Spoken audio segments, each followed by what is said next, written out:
All right, hello everyone. Tyler King here with the Denver Gazette after Colorado State's 24-10 win over Wyoming. As you can see behind me on the video board, the Bronze Boot is staying in Fort Collins this year. It's the first time since 2020 that the Rams have beaten the Cowboys. First time in a full season that's happened since 2015. First time with fans in the stands here at Canvas Stadium. The last time they won in Fort Collins was in 2014 back at Old Hughes Stadium. So it was a special night for the Rams, and they don't really care how ugly or pretty this game looked to people on the outside looking in. I mean, obviously they jump out to an early 14-0 lead. Everything looks great. They're running the ball really well. They score a trick play. They'd run a little under center version of the Philly special, which Dane Olsen throws a pass to Braden Fowler-Nicolosi to go up 14-0, and that's all the points they needed tonight. The defense was great, held Wyoming to 10 points, and their only touchdown drive came off the result of one 60-yard run play that was up to about the 5-yard line, and that was the only way they were really going to score a touchdown tonight. Was on kind of an explosive play and just a dominant performance. I mean, the CSU team is now 7-3, 5-0 in the Mountain West. They've won 5 straight. Wyoming is 2-8 on the season. I think they're 2-4 in Mountain West play. So just a lot to be proud of, I think, for this CSU team after this win.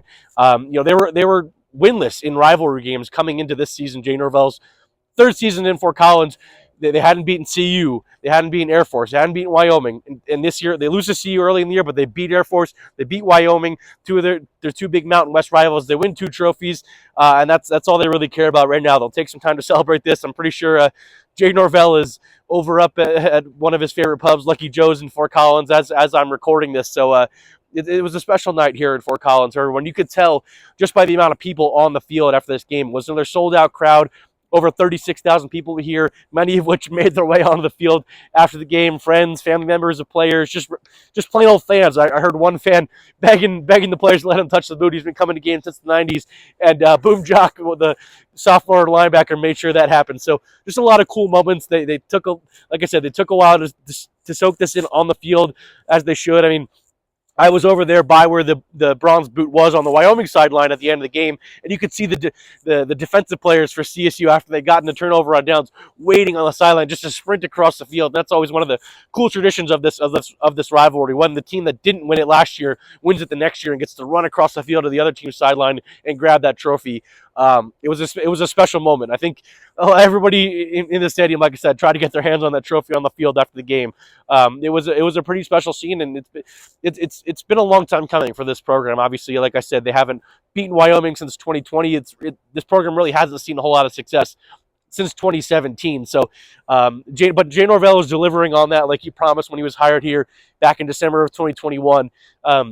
His first season wasn't pretty. A lot of guys quit on the team early in the year, and they end up going 3-9. Last year, they come so close to a bowl game. I mean, there's so many games that could have went their way last season that didn't, and they end up going 5-7. I mean, you just think about that. The season ender in Hawaii when they lose on a crazy walk-off field goal there in Honolulu, and their bowl dreams are crushed right there. But this year, I mean, they've already clinched a bowl game. They did that 2 weeks ago in Nevada. That was a special win for them. But now they got another trophy this week, and now, like I said, they're 5-0 in Mountain West play, and they have a chance to get to the Mountain West title game. All they have to do is win out.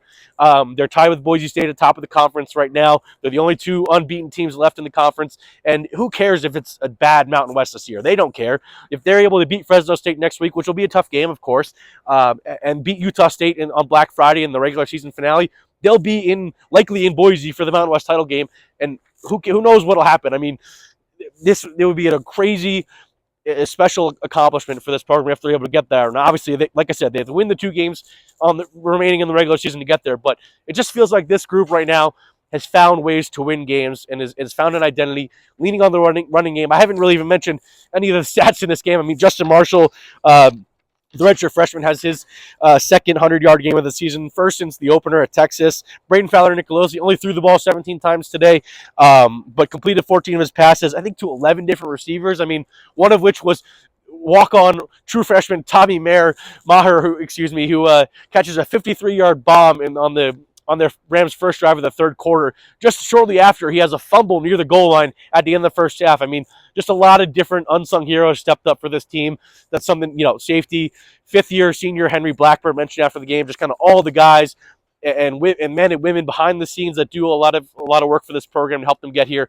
They're appreciative of all of it after a game like tonight, and it'll be a quick turnaround, like I said, for the Fresno State game next week. That's, like I said, it's probably their toughest game. I felt that was going to be their toughest Mountain West game of the season, and it's here now. So they've got to get ready for that. But yeah, I mean, you can watch for all my coverage in Saturday's Denver Gazette. I'm sure most people will be watching this well into Saturday. It's almost midnight here in Fort Collins. So I'll be quick turnaround for tomorrow in Boulder for CU's 10 a.m. game against Utah. So stay tuned for all my coverage from that. I'm sure my colleague Mark Kisla will be there as well. So yeah, we'll have a crazy college football weekend here. Glad I got to come here tonight for this game, and I'll be in Boulder for tomorrow morning. So yeah, like I said, make sure stay tuned for all of my content. Saturday's Denver Gazette and Sunday's Denver Gazette from the CU game. So it's pretty special seasons brewing both here in Fort Collins and in Boulder, as both these teams have their past 2 conference championship games right in front of them, and it's a pretty surprising turnaround for how bad these programs were a couple years ago to now where they are at this point. I mean, whether you're a Buff fan, Ram fan, just kind of soak this in, because feels like a pretty special season. It's already been taking place, and it feels like it's just going to continue over the next couple weeks, and I'll be here to document it all. So thanks, everybody, for watching, and stay tuned for what's next.